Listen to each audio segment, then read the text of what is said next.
Muy bien, mis queridos jóvenes, vamos a continuar. Entonces, jóvenes, fíjense, la investigación científica tiene métodos bien claros, bien organizados para poder lograr descubrimientos y conocimientos. La investigación científica no es copia y pega de Google. No, la investigación científica se basa en experimentos, en comprobaciones, se basa realmente, eso realmente es hacer ciencia. Así es como se logran jóvenes descubrimientos, así es como se inventó el Internet, así es como se inventan las vacunas, así es como la humanidad avanza y progresa la ciencia, ¿sí? Con investigación científica. Entonces, jóvenes, nosotros tenemos que ya pasar, tenemos que ya superar esa etapa del copiar y pegar de internet y tenga, profe, esta es mi investigación. No, pues eso del copiar y pegar está bien para la escuela, pero ya a nivel de bachillerato, pues uno ya tiene que conocer y aplicar este tipo de información a la hora de hacer un trabajo científico. ¿Sí? Muy bien, entonces se conduce y se diseña un experimento. A ver. Este tema de las variables constantes y controles es una parte importante dentro de la investigación científica. Las variables son los diversos factores que se están estudiando o los diferentes elementos. De tal manera, siempre hay una variable independiente y una variable dependiente. La variable independiente por lo general es fija y la variable dependiente es la que se la va cambiando, se la va moviendo. Por ejemplo, eh, les estaba diciendo hace un momento, ¿qué hace crecer mejor las plantas? ¿El compost, que es un abono orgánico, o un fertilizante químico? ¿Sí? Entonces yo ahí tengo dos variables. La variable independiente, que es el crecimiento de la planta, eso es lo que yo quiero estudiar, lo que yo quiero saber. Pero por otro lado tengo la variable dependiente, que es el compost, y por otro lado tengo el fertilizante químico. Entonces, ¿cuál de las dos variantes yo puedo cambiarlas? Pues yo puedo hacer experimentos. Primero, coger, por ejemplo, 10 plantas y solo aplicarles compost. Y listo, les aplico solo compost y luego las mido cada semana, cada mes, cuántos centímetros va creciendo cada planta. Abonada solo con compost. Y a partir de eso yo ya voy a sacar mis conclusiones. Utilizando compost, las plantas, no sé, por ejemplo, una planta de manzanilla, digamos, una planta chiquita, la planta creció tantos centímetros en el mes o en el año. Y yo puedo hacer el mismo experimento, pero modificando una variable. ¿Qué quiere decir? Que en vez de utilizar el compost, ahora en estas otras 10 plantas voy a utilizar el fertilizante químico. Entonces agarro 10 plantas y en vez de ponerles compost, les voy a poner fertilizante químico.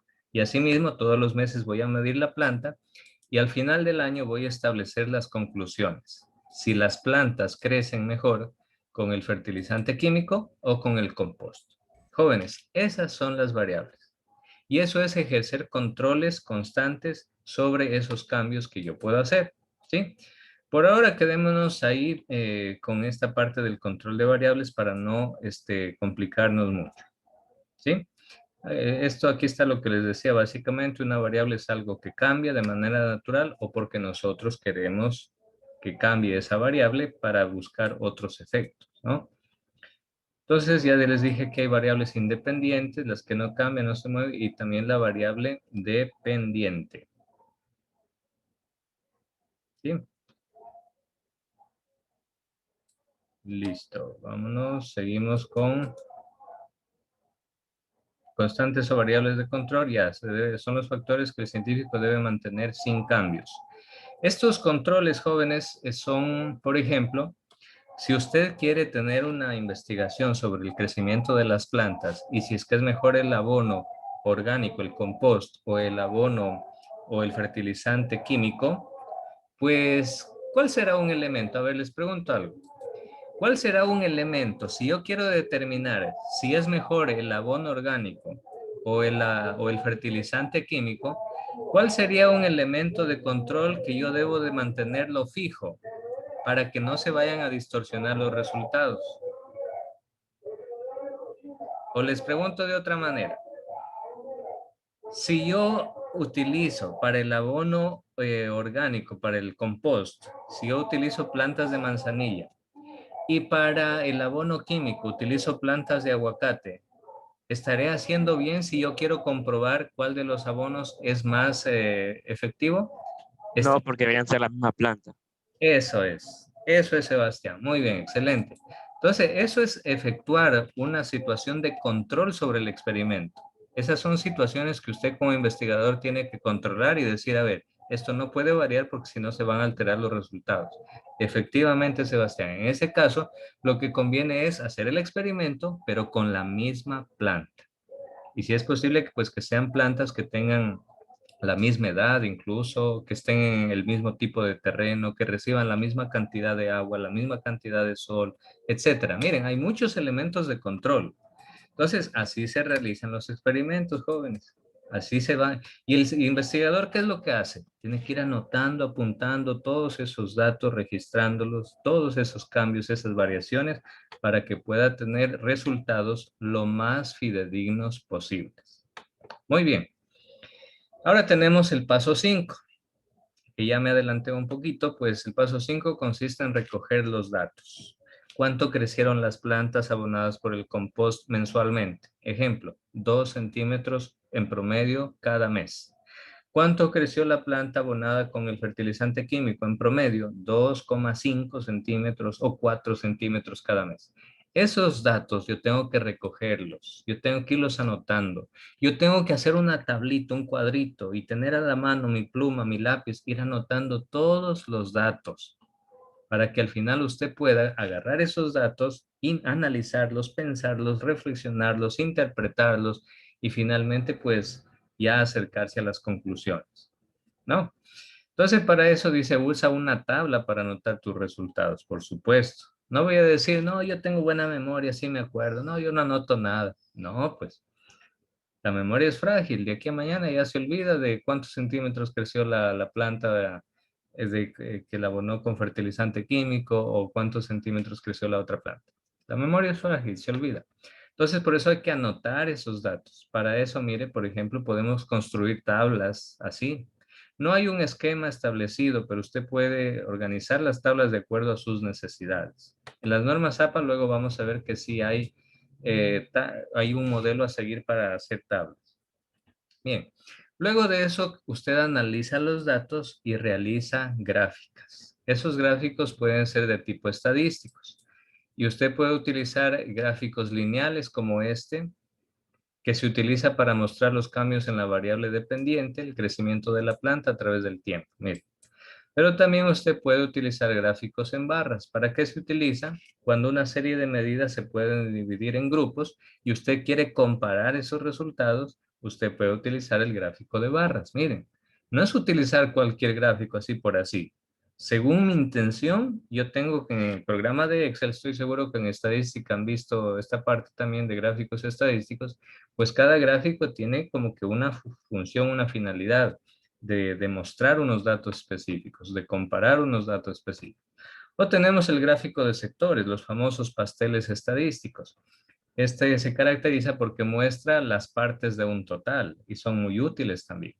Pero pues ustedes deben saber que no son los únicos. También hay gráficos de barras, hay gráficos lineales y hay muchos otros gráficos, pero estos son los más comunes, los más utilizados.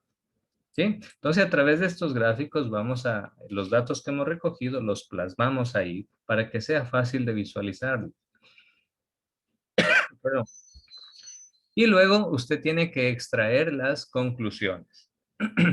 Extrae las conclusiones, indica los resultados, explica por qué se dan estos resultados. Y finalmente usted tiene que contestar esto, mire, ¿apoyan tus resultados y datos la hipótesis inicial?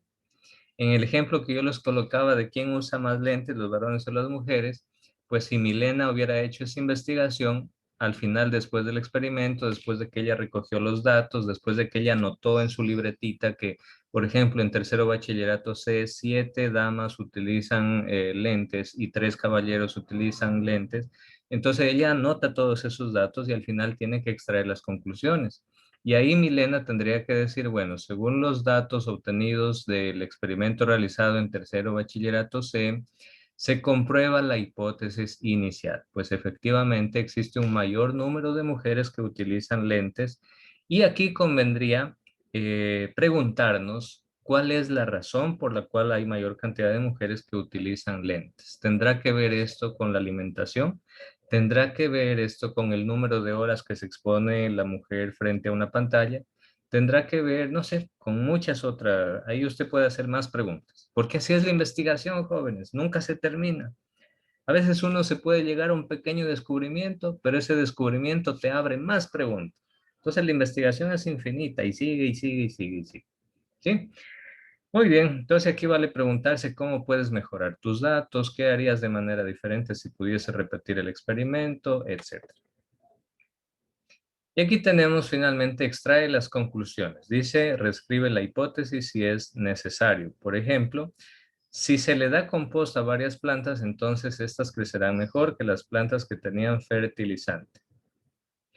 Y si es necesario reescribir la hipótesis, pues lo haces. Si tú en la hipótesis dijiste que una cosa diferente, en las conclusiones tienes que enmendar esa parte, decir, bueno, a pesar de que en la hipótesis planteada para esta investigación se consideraba que tal cosa, sin embargo, los resultados de la investigación nos dicen de que eso no es así, sino que es de esta otra manera.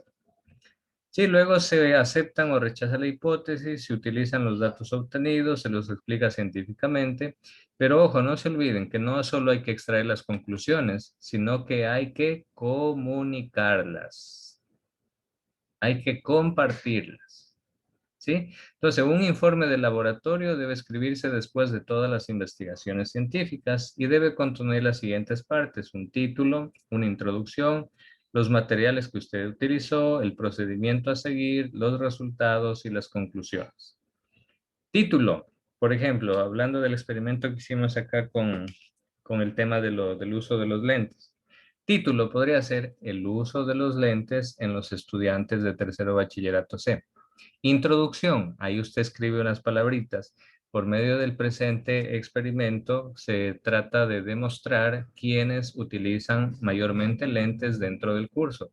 Tercero bachillerato A, perdón, tercero bachillerato C. Bueno, luego, materiales a utilizar. Hemos utilizado una libreta para tomar nota de los datos, hemos utilizado lápiz, pluma, hemos utilizado una computadora, hemos utilizado el software de Excel para hacer barras estadísticas, hemos utilizado Google Forms para hacer una encuesta. Esos son los materiales. Procedimiento. En primer lugar, se formuló la hipótesis. En segundo lugar, se realizó una encuesta, un experimento. En tercer lugar, bueno, ese es el procedimiento. Finalmente, los resultados. Muy bien, como resultados tenemos de que 7 mujeres utilizan lentes y solo 3 varones dentro del curso. Conclusiones. Se concluye que existe un mayor número de mujeres que utilizan lentes que supera al número de varones. Por tanto, bueno, y eso, jóvenes, así es como se debe dar el investigarlo. Estos son los pasos del método científico, ¿sí? Estos son los pasos. ¿Hasta aquí alguna pregunta, jóvenes? ¿O todo está clarito? Ariana Paladines, ¿está claro? ¿Alguna pregunta? Ya, muy bien. Entonces, dice, ¿por qué es importante la investigación científica? La investigación nos ayuda a mejorar el estudio porque nos ayuda a establecer contacto con la realidad a fin de que la conozcamos mejor.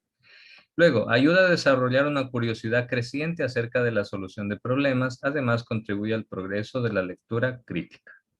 Muy bien. Bueno, aquí tenemos finalmente los tipos de investigación. Puede ser investigación básica, no aporta conocimientos nuevos. Es hacer investigación tipo documental. Luego la investigación aplicada tiene la intención de mejorar la calidad de la vida porque los conocimientos se los aplica en la realidad.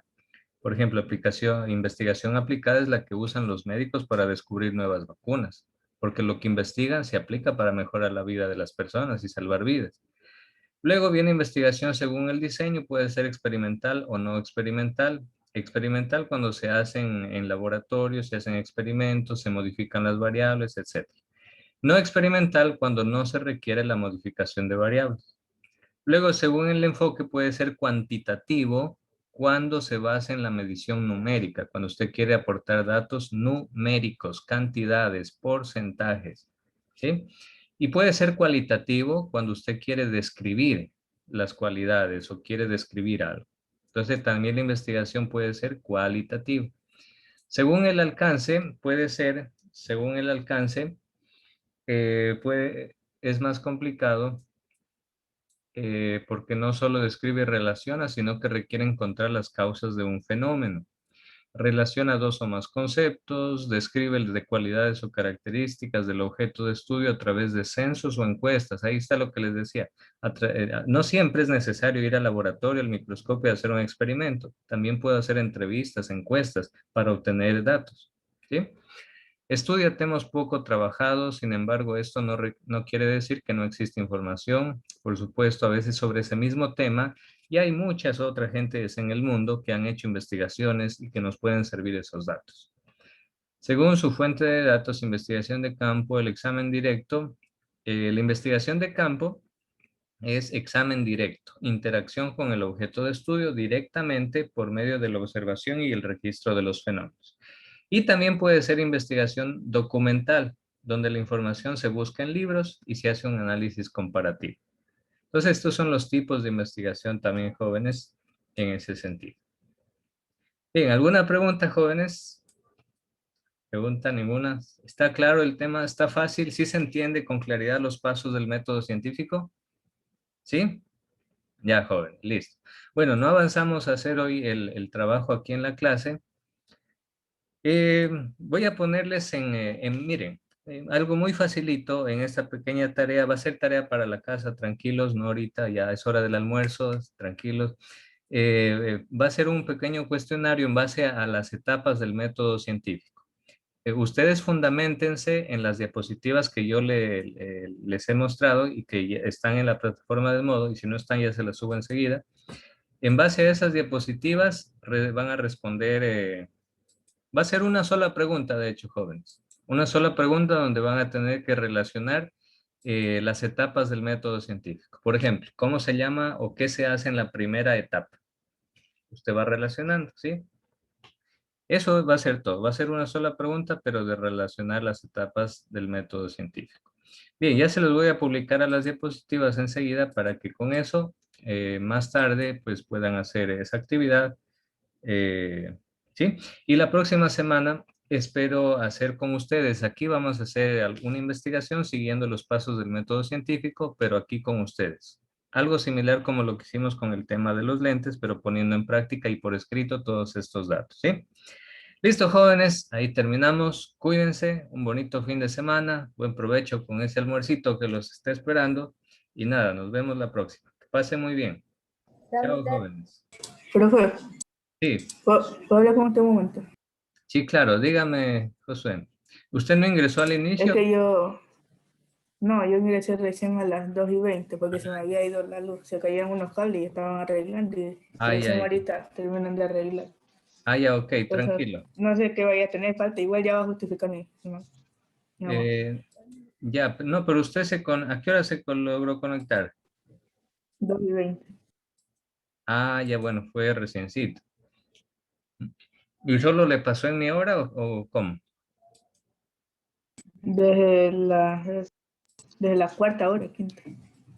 Ah, ya, ya. Claro, bueno, es que sí es un atraso prolongado, claro. Yo lo que le voy a poner es atraso, ¿no? Pero claro, sí es bueno que justifique. Sí, vuelvo a justificar. Ya, perfecto, ya, ya, no hay problema. Gracias. Listo, cuídense, ya, chao, que pasen bien, chao, cuídense.